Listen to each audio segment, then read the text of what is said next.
Okay. All right, here we go. So one of the things we added to the roller was we're starting to work with the legs, and you can just be in front of it, and you can keep a good core, and just see if you can go from the kneecaps all the way up to the groin and start working on that. Come right to the middle of the thigh when you're ready. Press into the hand under the shoulder and start to explore the outer part of the leg too. Also knee to thigh or pausing at any place that you need to along the way. See what you can do. Maybe eventually this is possible, right? But just, you can support yourself with your foot here. Whatever you need to do, see if that can happen. We also looked at an alternative to using the ball in the hip. You can be on the roller in here, right? And just working like this. It's another way to get to that glute.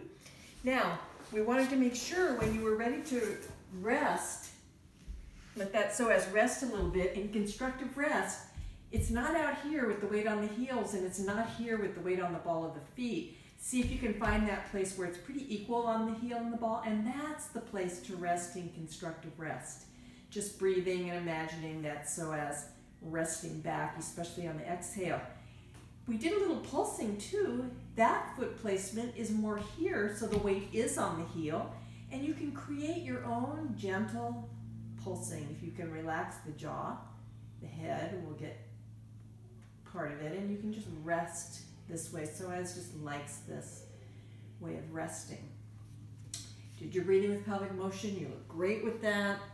And then when we got into a little bit more core work, we said go ahead and use the S sound. So you have a nice long exhale, and you look so good with this toning and picking up the foot that I encouraged you to also try toning, and then with the S sound, bringing one hand overhead, other hand overhead, all on the exhale. That's what's easiest. Maybe both hands overhead. Maybe even on the S sound, some hovering of one leg and then the other leg. We did practice a little diaphragmatic breathing, which just means that you keep the tone even on the inhale. Then the body is forced to do some rib expansion. So you can just play with, well, what's the difference between a belly breath, toning, or a diaphragm breath where I keep that tone and inhale right here. And then retone on the exhale. It's just a good thing to start playing with. That way you can exercise whether you're breathing in or out, but for now, breathing out's going to be your best place to exercise. The last thing we did was go, okay, she's standing up, she's feeling all this. You definitely want to feel what's going on here. You're taking more weight on that right foot. So one way that you can begin to start thinking, well, okay, it seems like when those greater trochanters come together, oh, I come back to my own center and I'm not taking all the weight on my right foot. Gentle lift of the pelvic floor, gentle psoas snug, gentle transversus, drawing in, not clenchy.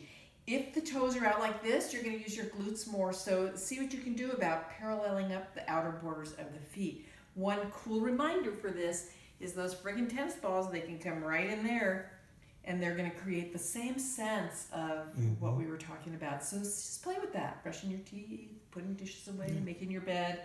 I think we're good. You can also play with the balls or not with just single leg standing, which just means I'm going to exhale. And see about taking weight on, this was your pattern. As soon as I said take the weight on the right, you did this. Yeah, right. Right? So I want you to stay in your center, learn to take weight on each leg. There you go. Got it. The red button.